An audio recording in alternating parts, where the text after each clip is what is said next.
In the article, The Dark Side of Skin Whitening, by Gideon Lasko, the author talks about how in many parts of the world, having whiter skin is seen as more valuable than having darker skin.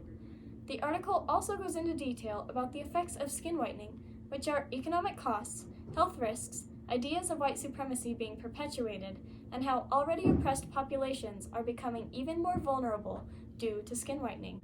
Skin whitening is the act of chemically altering one's skin in order to appear lighter than their natural skin tone. The main reason why many people across the globe whiten their skin is due to the fact that people with a lighter skin tone are seen as superior compared to those who have a darker complexion. Since they are seen as more superior, they are more likely to receive attention, promotions, high-paying jobs, and are overall granted more opportunities than those who are more dark-skinned. Women, men, girls, and boys are whitening their skin across the world, especially in countries across Asia and Africa. Skin whitening is not a modern concept. It can be found throughout history in many ancient cultures, such as Imperial Rome and medieval Japan. To achieve a lighter complexion, citizens in Imperial Rome utilized lead and animal feces to alter their skin tone, while those in medieval Japan used crushed rice and lead to whiten their skin. In these ancient civilizations, a lighter complexion implied wealth, status, purity, and beauty. These ancient concepts that are deeply rooted in our history and these standards of privilege based on the skin color have influenced our modern-day world. These ancient ideas were intensified during the height of colonialism, where people with light skin were not just seen as privileged, but people with dark skin were seen as inferior. This caused many people to be forced into slave labor, lower classes, and were overall prejudiced based on the way that they looked. The reason people whiten their skin and the origin of beauty standards across the globe can be attributed to these time periods. In modern times, methods of skin whitening include whitening capsules, soaps, creams, lotions, exfoliators, and many more.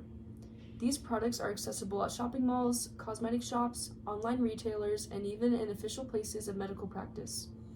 Being able to walk into a store and buy a skin whitening product has made skin altering widely accessible, even to those who cannot afford it. Because skin whitening has become more mainstream, those who cannot afford it still see it as a necessary purchase and investment for their future, since they'll be more desirable to employers. Lasko states in the article an example of this. When I point out that the $1 a day he spends on the whitening products makes up a large chunk of the $12 a day he earns daily, he replies, "It's an investment." The man in this example is aware that he does not have the money to afford these products. However, he values having white skin so much that he is willing to put himself at risk financially.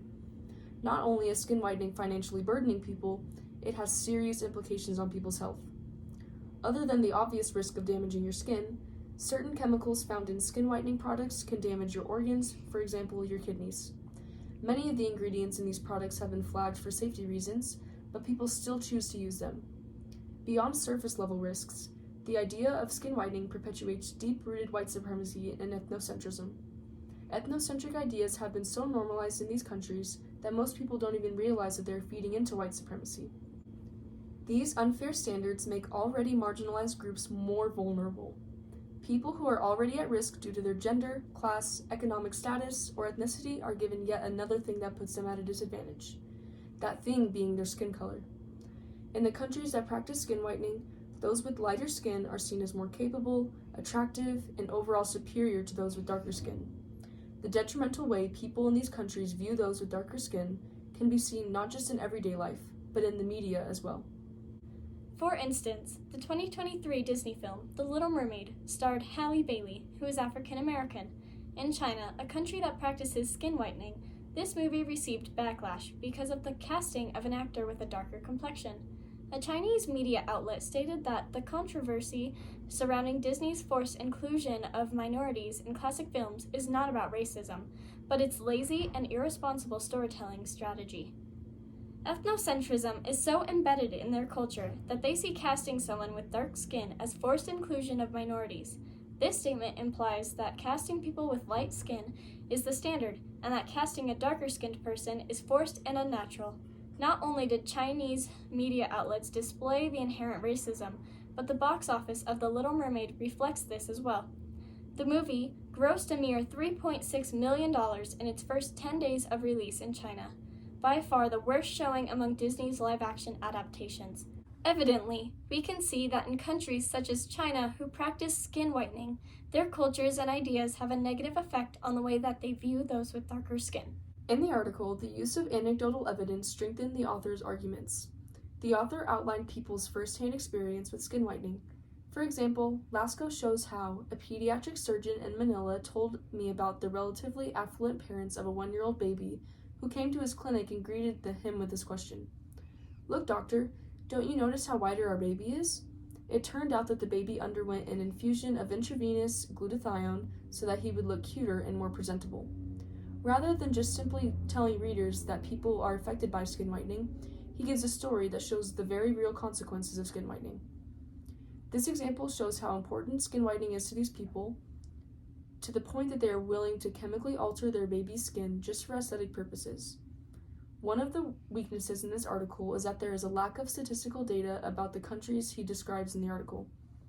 The addition of this data would strengthen his argument around where in the world skin whitening predominantly happens and how big of an impact it has on a culture. Overall, the author sheds light on an important concept and makes strong points throughout the reading. Our world has a long and deep-rooted history in white supremacy. These racist ideas have led to some cultures resorting to whitening their skin. The reason they whiten their skin is because in doing so, they are granted more privileges, since those with lighter skin are seen as superior. Other than the social aspects of whitening skin, there are economic and health risks. People's livelihoods are put at risk because these products are expensive and contain chemicals that are harmful.